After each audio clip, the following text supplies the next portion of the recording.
Crawlspace. Tonight we have a Brianna Maitland episode, and we speak with Brianna's old friend, Megan.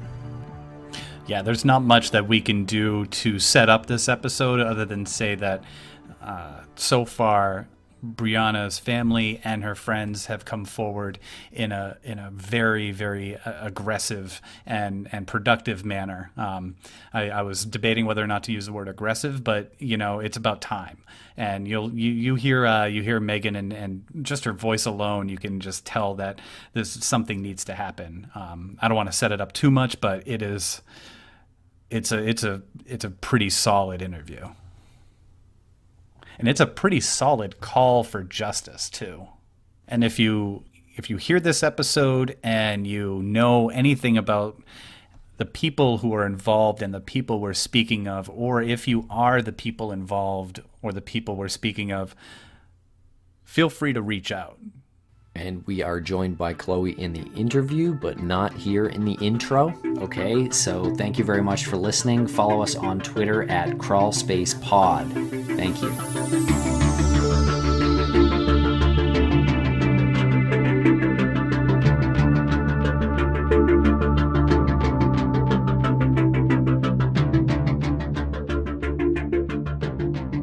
Welcome to Crawlspace, Megan. How are you? Good, you? Doing well over here in the Crawlspace studios. We talked to your friend, Katie, and had a really interesting and I think productive discussion a few weeks ago. So we kind of wanted to follow up with you and sort of go further. So before we get into the investigation stuff, let's talk a little bit about your friendship with Brianna. How did you meet Brianna? I actually met her through Jillian a couple years before she went missing. But when she transferred to Enosburg High School and she was friends with Katie is when I got to know her better and built more of a friendship with her. I just want to, on behalf of myself, thank you for coming on as well. It takes a lot of courage to do what you're doing. And we'll try to make it as comfortable for you as possible. How old were you when you met Brianna? When I met her, I must have been 14, I think. 14. And had you grown up in the area, or were you a transplant? Around the area, not in Enosburg. I had been in Enosburg for about a year before I met Bri. Okay, and you were friends with Jillian, and that's Jillian Stout, right? Yep, Jillian Stout. What was Brianna like? Oh, what wasn't she like? She was just always smiley, outgoing, friend to anyone and everyone. She could make anything a good time. Just fun, I guess, is the best word to describe her. Do you remember the moment you met her? I do. Actually, I was walking with Jillian, and Bri was in a jiu-jitsu class, and she saw her through the window, and she said, "I want to introduce you to my friend." And I was watching her through the window thinking, wow, I should really never mess with this girl. She looks tough. So what was she doing in the class that made her look tough?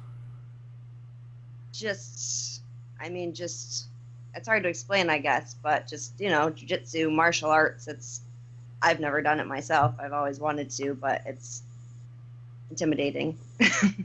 So she could handle herself physically? Yeah, definitely. And she was the same age? She was 14 when you saw her at the jiu-jitsu class? She was 2 years older than me. Oh, okay. Or about a year and a half older than me, I guess. Okay. Do you remember what rank she was, what belt she was when you met her? I'm not sure. But a high enough belt that you were like, I'm not going to try to start shit with this girl. Yeah. And were you friends with her from that moment right up until her car was found? I didn't get close with her until maybe not quite a year later when she started going to Enosburg School, and she was friends with Katie, who I was close with, and she kind of became part of our circle, and we got closer. And then, yeah, up until her car was found. So you were friends with Jillian, and then you became friends with Katie, and then you became friends with Brianna. Yes. Who else was in your circle of friends, or does that pretty much cover it, or were there some peripherals? There was others. Keely, lacrosse. I think you guys have talked to her or going to talk to her. Sid, Pilleri. That was most of us, I guess. The main circle. And what did the main circle do for fun?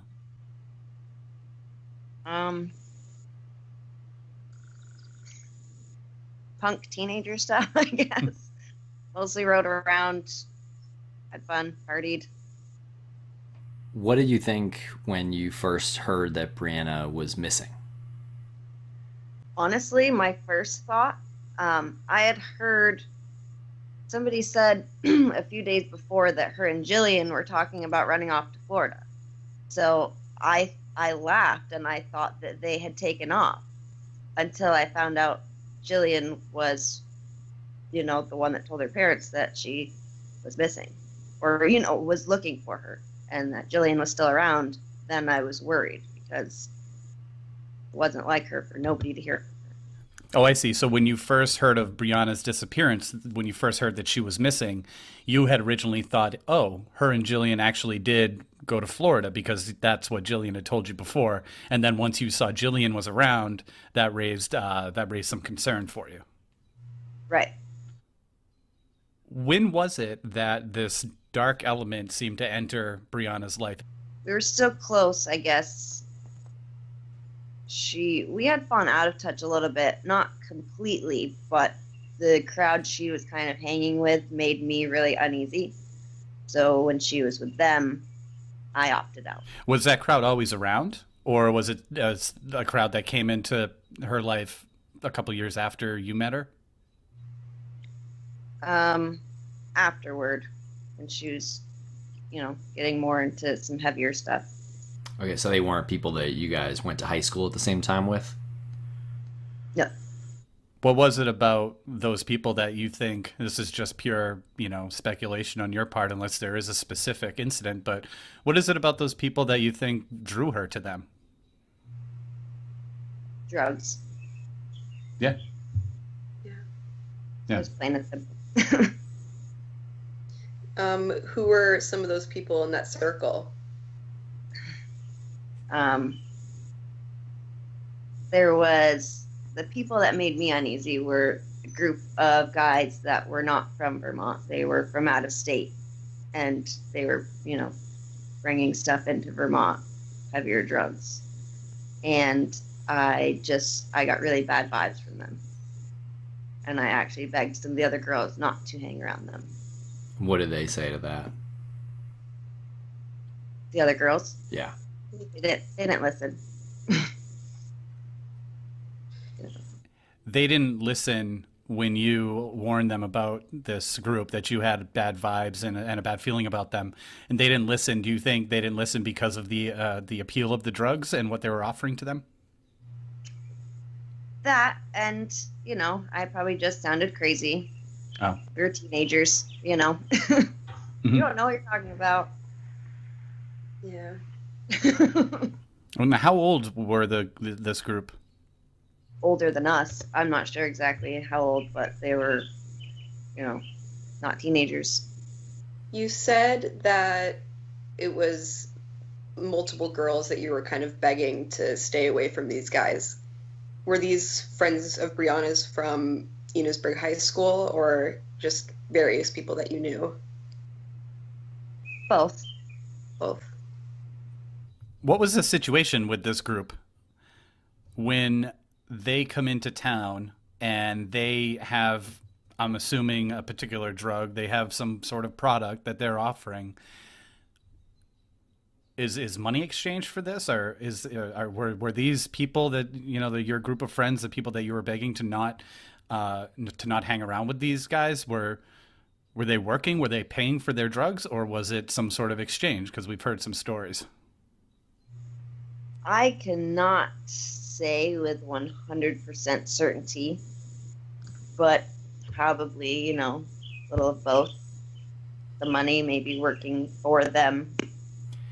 And they came in out of state with this product to try to sell it. So they came to meet Brianna and hang out with her and some of her friends to hopefully introduce them to people who would buy it. Is that what happened? I mean, I guess I don't know how it all originated. I didn't know when they came to town. They were there. I met them. I got bad vibes from them. So I didn't hang around. So I didn't know a lot of what, inside scoop there specifically. I never went with them. Did you, were you raised in a house with two parents and full attention, brothers and sisters or anything? Kind of. Okay. Because I ask because what your decision at, you must have been 16 or 17 at the time? Like 15. 15, even better. Your decision at 15 seems like a really mature decision, and was curious if your upbringing had anything to do with you having that sense that this is not the type of group that I want to hang around with. When I was 15, if someone offered me something that seemed fun, I'd be like, sure, like I was an idiot. No, it wasn't anything like that. I was certainly no angel in different crowds. It was that specific, those specific couple of people that just made me really uneasy. Were they connected with anybody else from the town that wasn't within your group? That wasn't within my group? I guess I'm picturing it as if they're from out of town, they come into town and they connect with some guys who that are not in your circle of friends, and then they kind of meet and kind of do their thing. Well, in a town as small as Enosburg, everybody's kind of connected in one way or another. They hung around with people that I did hang around with. They hung around with people that I didn't hang around with, who also hung out with each other. It's Oh, sure. Not a very big community, so everybody's kind of intertwined in one way or another. What do you think it was that brought them to Enosburg, to that small town? Who knows, I guess. I mean, I know easy to be low key, I guess. There's no, like Enosburg doesn't have its own police. It just has sheriffs that patrol sometimes, so it's not, it was a low crime and a nice little tuck away hiding spot, I guess, with a bunch of kids that are bored and have nothing to do, looking for a good time. Did these guys leave town after Brianna went missing? Shortly after, yes. So how long in total were they around? I don't know how long they were actually there, honestly. I mean, that I knew of, maybe a year or so, but they might have been around before. I'm not sure. I know one of them had more ties. He was seeing a girl that he had a kid with, but I don't know if she also came with them from out of state, or I'm not really sure there. Did you think they were dangerous? Yes. Did they seem like violently dangerous? Yes. Was there any incidents of violence? Not specifically that I know of. Do you think they were responsible for making Brianna go missing? At first, I did. At first, I thought 100% for sure. And as time's gone on, there have been so many rumors. Sometimes it's hard to know what to think.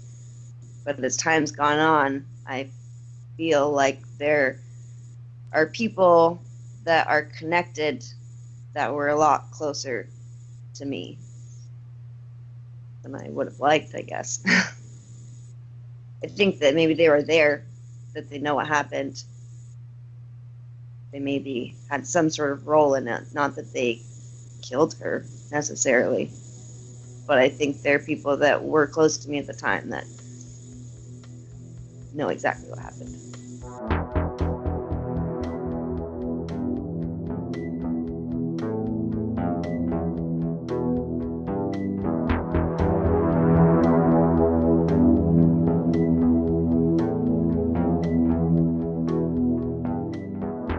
And now a quick word from our generous sponsor, ZipRecruiter.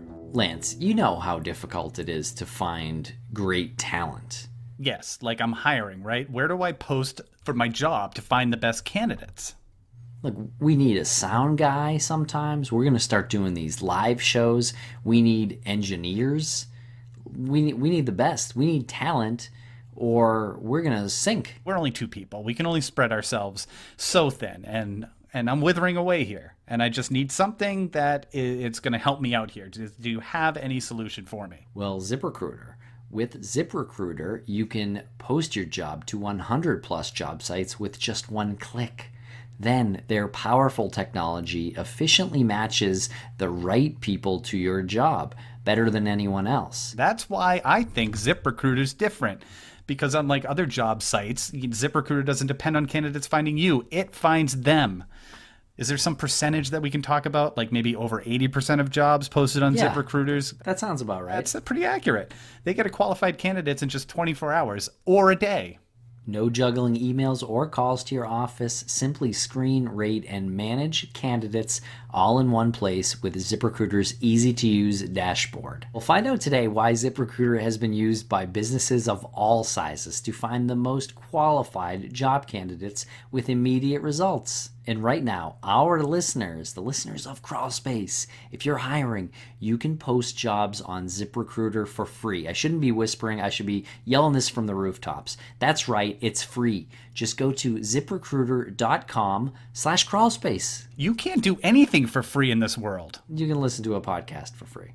And you can go to ZipRecruiter for free at ZipRecruiter.com/Crawlspace. ZipRecruiter.com/Crawlspace. Go there, try it for free. I don't know. Should we say it one more time? Sure. ZipRecruiter.com/Crawlspace.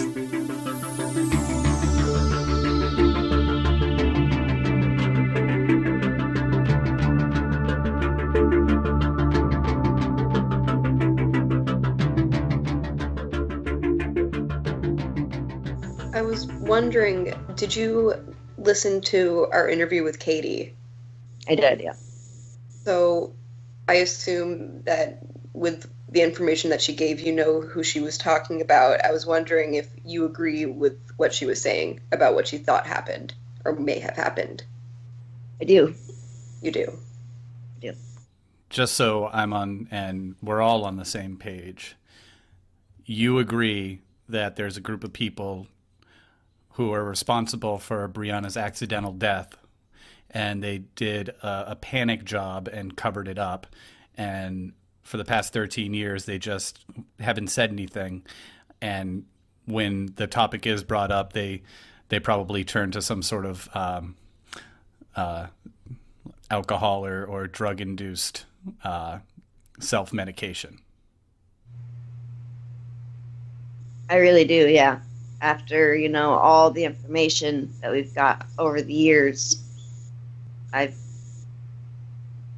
yeah, I do. Do you still have contact with these individuals? No. No. I have run into them very awkwardly. Like they'll try to talk to me and I don't know for sure. So I don't want to say anything. I don't know what to say to them. I just very awkwardly try to ignore them. Very uncomfortable. I've moved away from Enosburg, but, still in the vicinity. What do you think is, I guess, the biggest thing that convinced you of this theory? Well, a lot of the things that, everything's hearsay with this. Right. But certain things just started to add up after a while. Certain pieces kind of started to fit together, especially after speaking with her dad and, private investigators and police, and a lot of things just started to add up. Right. And there's so much information over the years that it all just kind of spins in your head. But, Right. When you sit down and look at all the information that you've gotten, certain things will start to pop out and piece together, and it just makes sense. So you said it's hearsay. So these aren't firsthand accounts of anything that you've heard? Not from the mouths of the people that I feel were involved, but from people that have spoke with them, heard them say things, heard them get emotional, kind of weirdly emotional about it. Stuff like that. Not from the mouths of the people I think know or had something to do with it, but from, people that have spoke with them. Have you or the people who you just mentioned, people who have heard from the mouths of the hearsay people, have you or those people spoken to the police and told the police what you've heard? I have. You have? Any information I've had, I've told them. But, I heard from this person that this person said that. Yep. It just doesn't go very far. Not a whole lot to do with it. Right. You volunteered this. You went to that. When's the last time you spoke with them? The last time I actually spoke with them was we're in 2017. The end of 2015, I got these really weird messages from this girl claiming that Bri was alive somewhere in Vegas. And I, brought the cops I opened my Facebook on their computer and let them read through it and take, printouts or whatever it was that they did. And apparently, I don't know, they ended up saying it was some sort of scam or something, but I don't remember exactly the last time I spoke to them before that. Been multiple times. Did they seem interested that Brianna was alive and in Vegas? I mean, they did, I guess. I don't know. They actually never followed back up with me. It was her dad that I spoke with, because I gave them the information and then they spoke with him. When you say they, do you mean local police or state police? State police. State police. I don't know. It's frustrating because...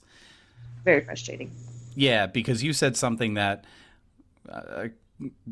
kind of, I don't know. You said something that frustrated me when you said you told the state police that you went to them and said this person said this about Brianna's death and they didn't seem that interested. Or you said like, well, what are they going to do? And it's unfortunate that you have to leave a scenario like that with that feeling like, well, I guess they can't do anything. What are they going to do? I think their job is to follow up on that. I think it is too. I think a lot of things were their job that they dropped the ball on. But isn't it something like that they can't really react to what you're saying and they have to just kind of stone face you and then they can do whatever it is they do? You're probably right on that, honestly. My impression is that they wouldn't be doing their jobs properly if they gave any indication of the direction of the lead that was given. Right. Okay, so then my follow-up question is, as far as you're aware, did they then contact the people who you said heard something about Brianna's death, about her accidental death? I have no idea. Right, because I guess you didn't. I guess you weren't in the circle of people to follow up with that person that they might have gone to talk to. It's not like you got on your cell phone and said, "Hey, did the cops talk to you? Because I told them this." Right. Right. So maybe they did. Yeah, and they're not going to you're not going to sit down and tell them, "Hey, this story," and they're not going to react like we would react, which is like, "Oh my god." They have to stone face you. So, hopefully they did follow up with it. Do you think that the people involved would become more dangerous? Or do you have any indication or any sort of fear that the people involved would become more dangerous if they ever heard that law enforcement was turning up the heat on this case because of certain pressure that was being put on them? I guess it's hard to say. At one point, I would have said, no, I don't think so. But at that point, I thought I knew these people better. I haven't spoken to any of them, really, other than the unfortunate run-ins. I haven't spoken to any of them in years, so I don't know what they're like these days, if they're, healthy, living life well, or if they're, doing drugs in a basement somewhere, honestly. So it's hard to say. But the latter, then they probably would become more dangerous. But these aren't people that you know to be killers or something like that, right? This is this is something that was from what you've heard and what Katie told us, sounds like it was an accidental death, and then they freaked out. Is that what you've heard happen? That's what I've heard, yeah. And that's, I feel like that would make a lot of sense. Maybe she overdosed, and instead of dropping her off at a hospital door and taking off, they made a really bad decision to cover it up. What did you hear that you went to the police with and said, "Hey, this person said this thing, and you need to check it out"? There have been multiple things. I honestly don't remember which time I've said which, to be completely honest. But there've been multiple things. Most of the things that I specifically went to them with were in the very beginning. So, and it was so crazy at that time. I don't really remember. Of course, we heard that she was in the manure pit. We heard she was fed to pigs. We heard she was found tied to a tree. We heard she was in the river. We heard she was in somebody's basement. We just heard so many things, and of course, every time we heard something, we went to them. So, a lot of things, I guess. So, if this is right, this isn't murder, and it seems like these guys made a decision that wasn't very intelligent because it wasn't murder, but yet they went through the process of dropping off Brianna's car, and now it's 13 years later and they've completely gotten away with it to this point. So something about that doesn't add up, it feels like to me. Yeah, there's certainly missing pieces. Yeah. But I think that there's people that are local that know exactly what those pieces are and are afraid to come forward with it. How many people do you believe are aware of what happened that night? At least 2, I think, maybe 3. Town people that are from the town, people that still live in the town? Yes. Why wouldn't they drop her off at the hospital? I don't know. Honestly, maybe because they were messed up too. Maybe they thought they would get in trouble. She was a minor. They weren't. I think it's just important for people listening. She clocked out at 11:30 and her car was seen as soon as 12:30 that night, so an hour after she punched out. And the Dutchburn barn was, I believe, 1.5 miles from the Montgomery Inn where she was working that night. So that's really fast. I mean, that means either this overdose happened at the Dutchburn, or she went to a party immediately, and then this really immediately happened. Everyone rounded up real quick and then put this unplanned plan into action? I'm really not sure, honestly. I mean, there was people that lived in Montgomery. There was a guy that lived really close to there. There was, and like out there, it wasn't uncommon to meet up in a field and hang out and have a couple beers. If instead of going to somebody's house, sometimes we would literally just pull over on the side of the road, or out in the middle of nowhere. Nobody really cared. Do you know if Brianna was in trouble with anybody, if she was afraid of anybody, or if there was anything that was warned to her that maybe could have put her in a position where her car is stopped and she's taken out of the car and then taken to a particular location where she was fed these drugs that she overdosed on? I mean, not that I knew of. I didn't know anybody that didn't like her. The only way I think that could possibly happen is maybe if she owed money. That could be possible, but I'm not. That's what we all thought at first, was that, maybe she owed money.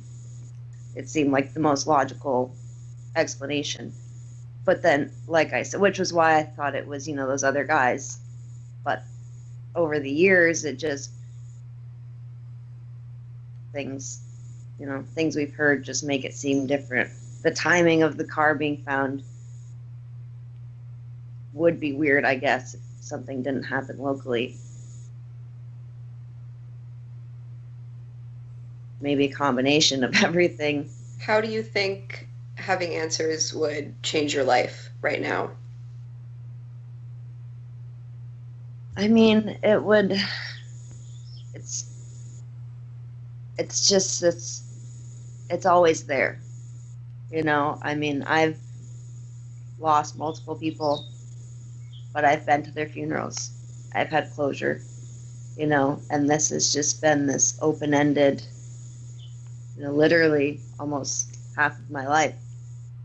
I almost don't even know how I would deal with closure. It would almost probably be weird at first, but having some sort of peace could just, justice for Bri. Yeah. Let her soul rest. There was an interview that I saw from several years ago with Katie, where she said that, Bri deserves a funeral and everyone who loves her deserves a funeral. And I just thought that was pretty reminiscent of what you said, and a really powerful statement that I think people should hear. Yeah, it's absolutely true. She doesn't just deserve to have her face on some missing poster forever. She's better than that.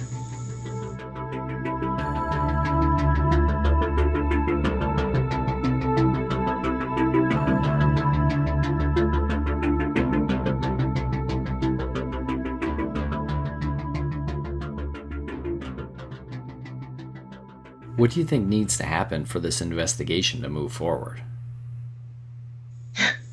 I wish I knew. I guess somebody needs to come forward. Somebody needs to be maybe scared into coming forward. Think that they're gonna, do some jail time if not, or these need to push harder. Maybe, I don't know how far they're allowed to push, I guess, without enough supporting evidence. But now, from what we know, the police searched a piece of property up there and found what we heard was a saw in a manure pit. And then when they approached the owner of the property to continue searching additional properties that this person also owned, that person denied them access to those properties. Is that a pretty telling thing, or is that something about the mentality of the old man stay off my lawn type? I don't personally know the owners. I know the son. Well, I knew all three of them. I went to school with a couple of them. So it's hard to say, But I always thought it was weird that one property could be searched and not the others. You know, they have a few farms, so why not search them all? There's nothing there. What harm will it do? Is the son somebody who you think had some involvement? Yes. Do you have a particular memory of Brianna that you want to share? I have a few. I guess the first one that comes to mind is one night she was just like my saving grace. I was in an argument with my boyfriend, and I didn't want to go down to where everybody's hanging out because he was there. And so I called her, and I was just bugging out, having a fit. And she's like, I'm coming to get you. And she comes to get me, and she tells me we're going snowboarding. I don't snowboard. I'd never been on a snowboard. I don't know what her experience was with it, but I borrowed one from my brother. We got in her car, and we drove to Orchard Hill, which is right in town, but it's a big hill that kids go sledding on. And so we get out of the car, we get all strapped into our snowboards, and there was so much snow that we then couldn't get up on the hill to actually go down the hill. So she drove her car into the snowbank so we could get onto the trunk of her car, then get the snowboards on to actually go down the hill once, and then we just ended up making snow angels and playing in the snow. After all that work to go snowboarding, we went down the hill one time. What a great way to distract you from something terrible. It was some fun and adventure. Yep, it was perfect. Was it the same car? Yes. Her boat. Had you ever met any of her boyfriends? Yeah. A couple of them were guys that we hung around with, went to school with. Have you ever met James Robitelli? Yes. What was your impression of him? We always got along. Never really had any personal issues. We were never necessarily close, him and I, but we always had, close friends. Like, I dated guys that were friends with him. I was friends with girls that he dated, so we were always kind of in the same circle. I was friends with his sister. Did you ever date him? Mm-mm. No. What do you make of his story that night? I guess for a while I always bought it. Till more recently, when I heard that the story he gave wasn't true. And so, no matter what he was up to, I guess, why not? Why lie about it? Why say you were somewhere else? Now, the story he gave police was that he came through the Canadian border at what time? I'm not sure what time, but I know he said he was in Canada and he came through after midnight.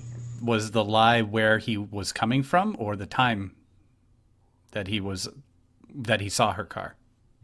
I believe that he was not even in Canada that night. So both. Both. Right. Does he maintain that he saw her car? I'm not sure. I haven't actually spoken to him in years. It's known that 3 weeks before she disappeared, there was a fight, and that Brianna subsequently filed charges against Keely. Yeah. I was wondering were you there that night? I was at that party. I wasn't right there when it happened. I was across the parking lot, actually. I saw Bri go running by with blood on her face. And then she got in a car with somebody and left, I think. But I didn't actually see it happen. She went running by with blood on her face. So the story is that Keely punched her while Brianna was sitting in a truck. Yeah, Bri was sitting in James's truck, I believe, actually. And from what I was told, which I believe to be true, I was told from a couple people, Keely was upset with her over boys, and Bri would not fight with her. And, Bri could fight. Like I said, she took jiu-jitsu, but she didn't like to just fight. So Bri wouldn't fight with her. So Keely's tough too. But so Keely hit her once, said, "Will you fight me now?" Bri said no. Keely hit her again. Bri still wouldn't fight her. and that's how it ended. Keely wouldn't continue to fight her. She wanted her to fight with her, but she wouldn't, so it just kind of... She hit her twice, and she hit her hard enough to give Brianna concussion, right? Yeah. Brianna was in the truck with James.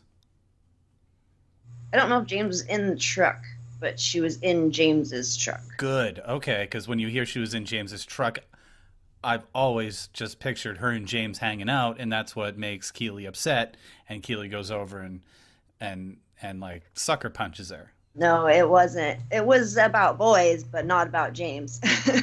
Right. But it wasn't a sucker punch. Keely wanted her to fight with her and was, trying to egg her on, and Bri wasn't having it, so Keely was like, well, fine then. The fight was over boys.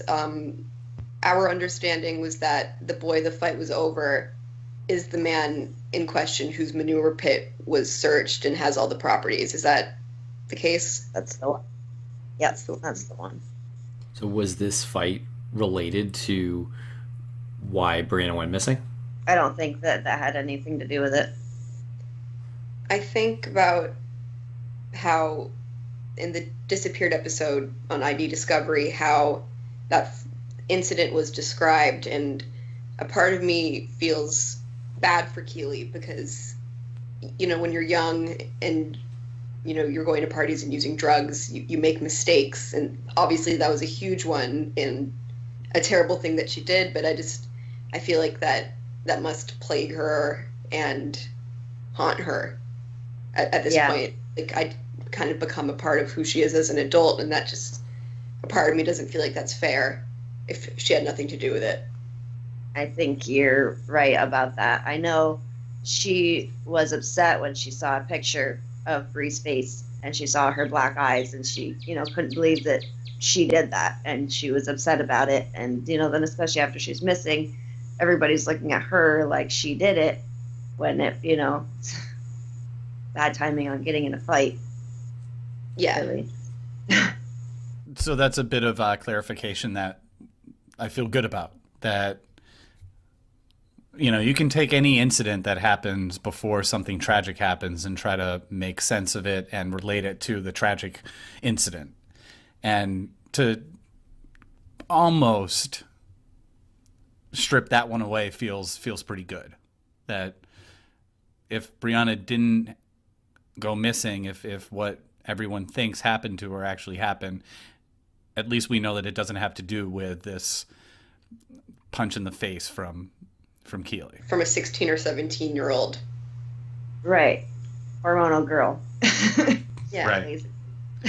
However, it does involve one of the parties that you claim had something to do with or was there right during her death. Right. I feel like it's probably unrelated, but yes, same person. Yep. Do you think, were they seeing each other at that time? Bri? Yeah, Brianna and the person that they were fighting over? No, she, at the time of the party, Bri was with James, I'm pretty sure. How long was it from that party where Keely punched her to when they found Brianna's car? It's been at least a couple weeks, 2-3 weeks. Still within the same time of the year, so maybe late February? Yeah. Okay. Yeah, probably about that. She was seeing James when they found her car, and Keely was upset with Brianna maybe seeing this other boy on the side during that party. I don't think she necessarily thought she was seeing him, but maybe just being a little too flirty. So it's safe to say that this boy was very accepting of her flirtation.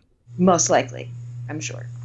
So it wouldn't be out of the realm of possibility that he might invite her to his house or convince her to go to some place that he was where she accidentally overdosed. Not at all.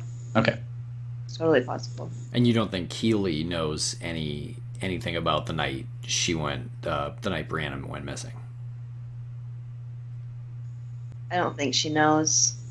I think maybe she had some similar suspicions, but I don't think she knows.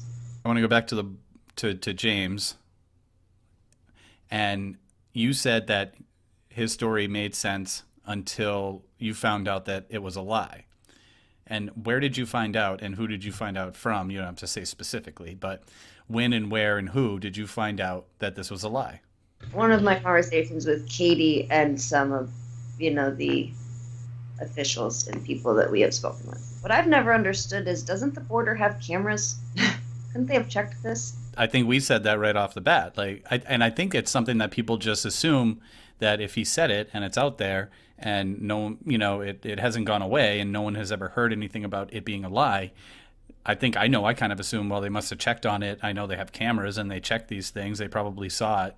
And it's one of those things that in the social media age, you just, you put it out there, you put a piece of information out there, and it becomes fact until we hear something like this.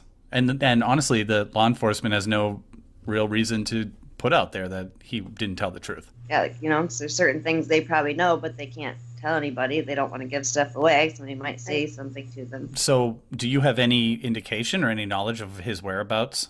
No, I don't know. I mean, I've heard things, I guess, but I don't know for sure where he would have actually been.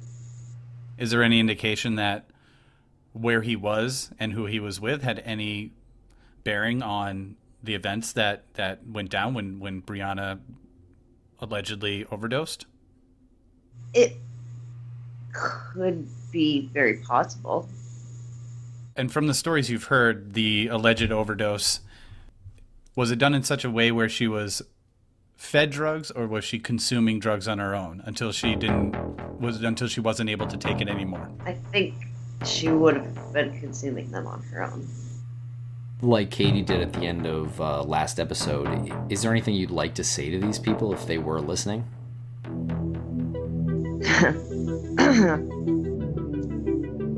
Man up. Own it. Give her friends and family and her some closure.